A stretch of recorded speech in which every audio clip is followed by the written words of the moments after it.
You know, I did a countdown, and then I got deeply distracted by some cat photos. Wow. So we did 10, 9, 8 to countdown part 3, and then nothing happened. Ha!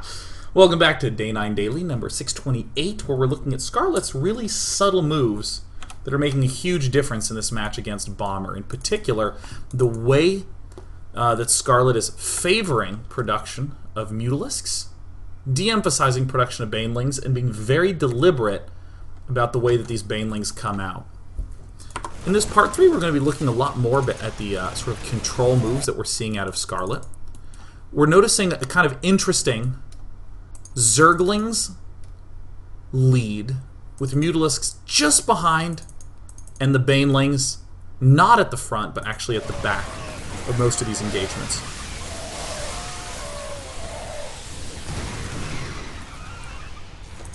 We're seeing, wow, these mutalisks not really emphasizing on the medevacs, but emphasizing on mines, and then whatever's closest. Occasionally Scarlett will pick off on those. Still more mutas being produced. I actually think this was a little bit counterproductive for Scarlett at this phase in the game. Getting so ridiculously many mutalisks. I think that like 25 to 30 is a really nice amount, but when it got to like 40 or 50 later on in the game, it started to be like a little bit of Danger Town. So, for the first time, we're going to notice that Scarlett has done no counterattacking. Everything's been very deliberately pulled to the front. And I want you to just connect this with this statement that we were making earlier. When we watched Jaedong play, Jaedong was doing Zergling counterattacks, de-emphasizing mutas, emphasizing banelings. What if Scarlett tried to do a counterattack with Zerglings? Well, the problem is, with mainly mutas and not a lot of banelings, Scarlett actually needs those Zerglings back home to reinforce the mutas. So the only real time that we see Scarlett move out and begin doing counter-aggression is when, well, shortly, the minimap looks like that. There's no incoming threats. A lot of vision, especially if there was control of that one in the middle. That would have been great, but mainly just not really seeing much of anything that's of note. Picking off Marines, occasionally targeting medevacs, but those puking overlords did a very nice job. Mines. Num num, give me the mines. God, Scarlett has that great mouse accuracy. So, of course, these are not going to be little Zergling counterattacks. These are actually intimidating Zergling straight-up pushes. But still conservative nonetheless. Okay, cool, so Hive's coming up. The biggest thing that Hive is going to provide is 3-3 upgrades. And this is the, I'd say the second really, really scary period for Zerg when the Marines are 3-3. All that Terran has had to do is wait. But another danger for the Terran player is that he's been optimized at around 66 workers and is about to be bust on all his bases. So kind of concurrent with 3-3 being super intimidating and super scary, there's actually a very small window where a 3-3 Terran player has money. That Terran player must get a 4th base super fast. Once again, we note that the Baneling numbers have never been terribly high. Still chilling at 8. I think maybe 16 is the most number of Banelings that Scarlett's had all game long. Nice pick off on that southern base. And a lot of drone pulling. Scarlett continually amazes me with her willingness to just let a base die. And as Day 9 says that, we missed the entire battle. Alright, excellent. I'm always impressed with Scarlett's willingness to let a base die. To wait until the right angle to engage the army. I think this is a really nice example of that. After killing off this base, there's really not a lot of command centers, so Bomber's kind of in the stuck between the rock and the hard place. He's got to make something happen. Units are suddenly more important than income, so I really, really like that Bomber is going to be able to, I really like that Scarlett is going to be able to engage Bomber in these really nice quarters. So this is the one moment where we start to see Baneling numbers get high, when our mutalisk numbers are super high. And also, the bigger the Terran army, the more relevant the Banelings become. Another reason why, in small numbers, mutalisks work out so great. So we see that the Zerglings are leading, Banelings are in the back, which is very easy to control. You just box the units and you say go. I sounded like such a Magic player there. I don't know, I just said go. And we finally get to see the true utility of having built up all those mutalisks over time. Yes, we did lose this base, but we kept this one alive. And just engaged at a really good angle.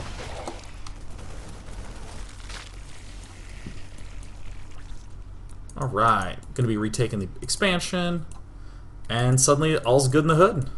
Income rate. Ah! Terran's running broke. Ah! Alright, so. Oh, excuse me.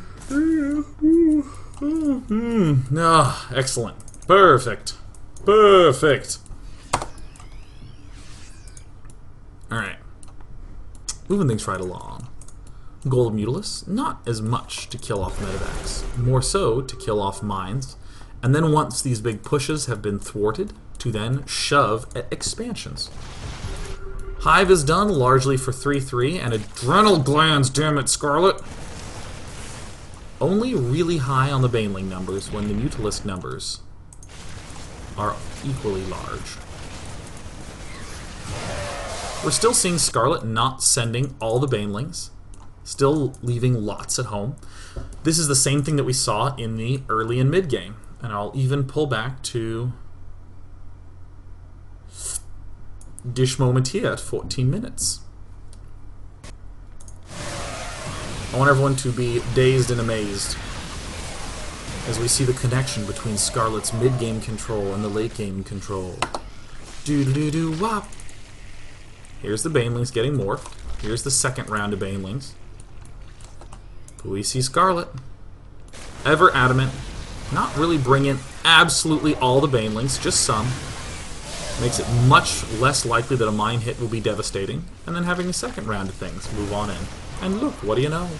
There's even the third round to come on in. Ah, Baneling is being so effective. And then as we bop yet ahead to this later game moment.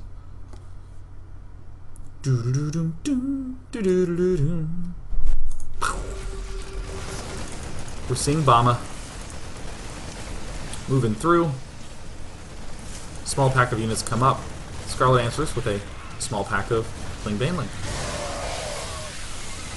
Same dealio, different parts, even with different number sizes.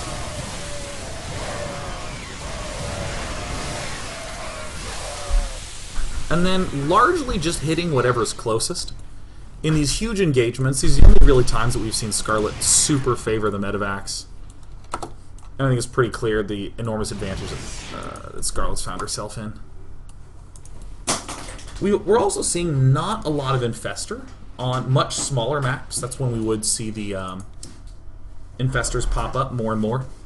I actually say more specifically if this fourth base didn't go up so early, and a fifth base is kind of hard to get. Infestors work on a map like Neoplanet S is a good map to be using the Infestor stepping stonage.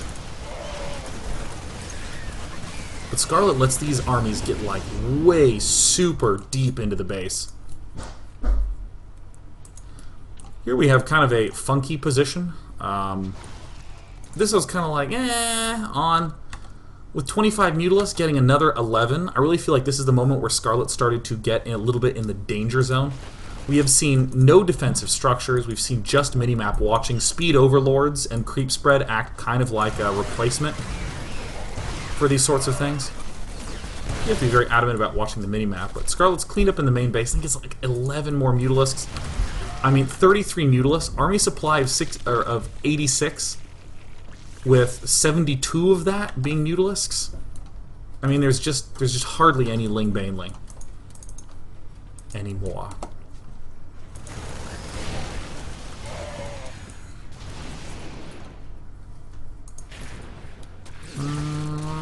Is there anything noteworthy that's going to be happening here? No, I think 3-3 is getting done.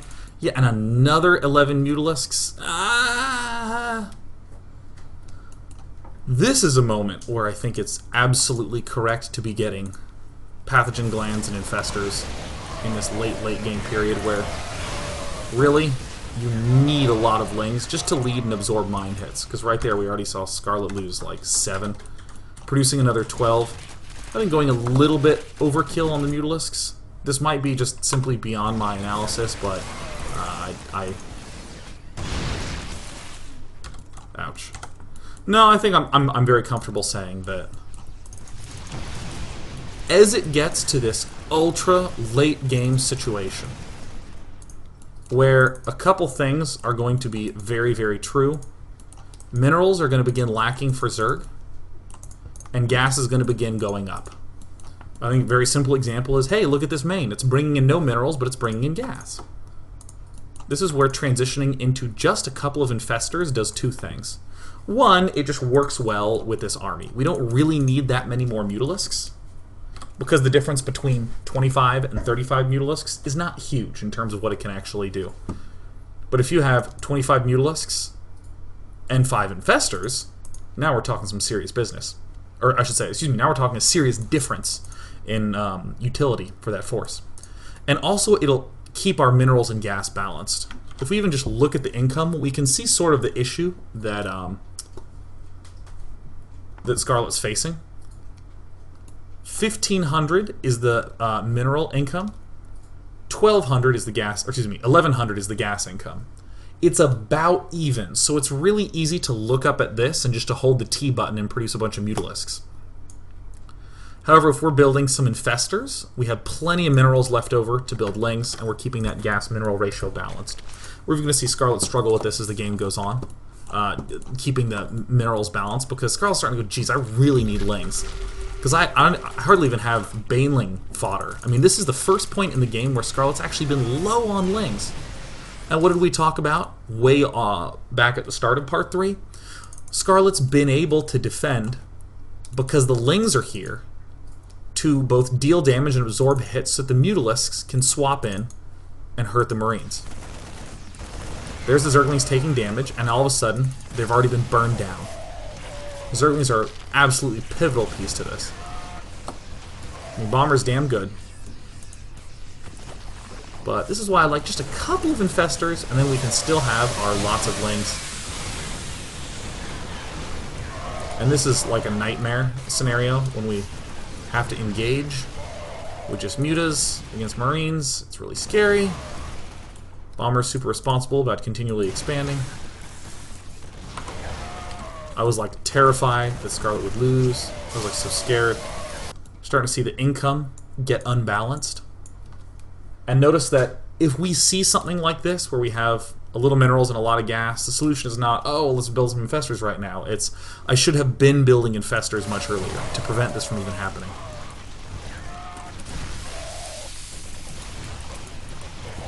And kind of a general theme of mutalisks we see cropping up throughout the game. They attack essentially whatever's closest, which most of the time means mines. Got him. What an elegant game from Ace or Scarlett. Doo-wop. Ace or Scarlett. Doo-wop. Doo-wop. Oh, there's some lag at a scary moment. Boo-wop. Do-do-do-do-do. Transfer workers, they're gonna die. Bye. De-emphasizing medevacs, largely attacking whatever is closest. Because if he doesn't have an army, certainly can't run the medevacs away. I think I'm done. I think I talked about everything I want to talk about. I think I did it. Let's take questions. Doo-wop. Subscribers off. My eyes are dry today. I have really sensitive eyes. They're very sensitive. I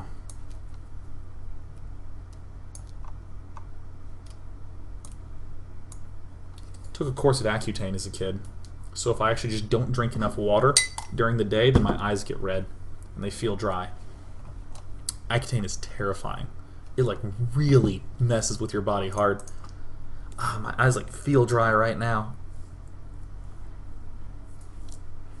And for someone who drinks a lot of coffee like me, you have a lot of anti-moisturization working against you. Alright, from Big Blue 1224, what's my favorite Magic the Gathering card? Wolfir Silverheart, because I love big green men. The big green men! Peanut butter or regular butter? Peanut butter all day. Am I excited for Machine for Pigs? Fuck yeah. A Little Big 11 says, here's a trivia question. Scarlett used to be known for her creep spread. For example, consider the game at MLG Dallas 2013 where Scarlett crushed Bomber and had creep spread at Bomber's third. Yes, it was on Ohana, which, by the way, is Korean for family. Why doesn't she do that anymore? What's the cost of doing that playstyle? We actually do see Scarlett doing it a lot, and doing it quite well. Scarlett probably has the best creep spread of anyone. In this game, it was a little weird just because there was so much damage being done. Yeah. I think that there's... I mean, it's really just like a memory thing. We see Scarlett always has her queens at the front line hotkey to 0. Alright. God, my eyes are so dry. Both of them are, actually. Normally, just this one gets dry, but...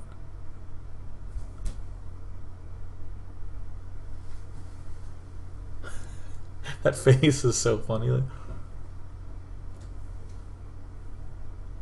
Alright.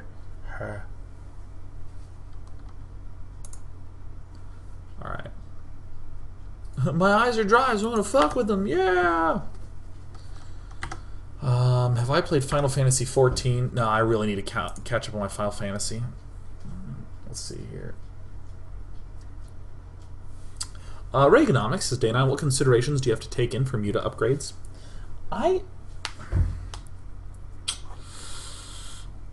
I'm personally a believer in the attack, armor, as opposed to attack, armor. I just think it's better because Marines are lots of them. Excuse me, lots of them doing each a little bit of damage, and armor upgrades are better against that kind of unit. So definitely am the biggest fan of the armor.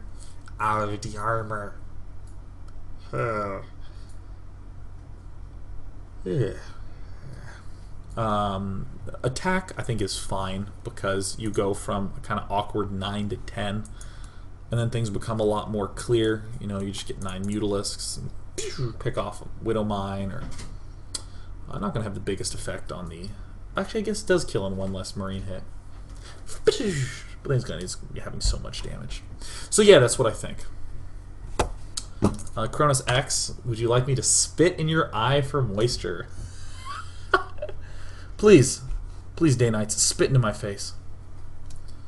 Guavinator, do you have a bacterial infection in your eye? I might in the right one, but I've talked to some doctors about it, and they're just like, yeah, your eyes are you just have very, very dry eyes. So, I'll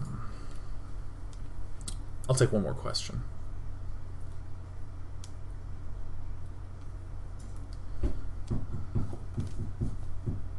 Oh yeah, moisturizing drops, as many of you are saying, is something that I've used, and I just don't have any with me. Normally it doesn't happen. I was just very bad about drinking water today. I prefer to avoid like applying substances to my body. I prefer just to be like more smart and just drink water. Drinking water, dude. Actually, here's what I'm gonna close at. A lot of people talk about, you know, like, how do I motivate myself to be productive? When should I be eating to make sure that I have peak energy at various times of the day when I really need to stay focused? I'm cranky. I need to learn how to control my emotions better. Just drink a lot of water and run, and you will just be an awesome person. You will have, like, you'll focus better, you'll be less of a bitch. I was a total bitch until I started drinking a lot of water and exercising. Wow, you'll focus better, you'll sleep better. You'll sleep fewer hours and have more energy in your way. It's great. Drink water and run.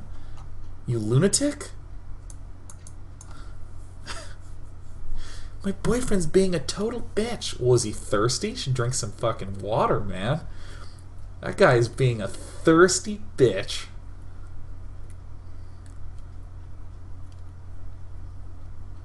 There you go.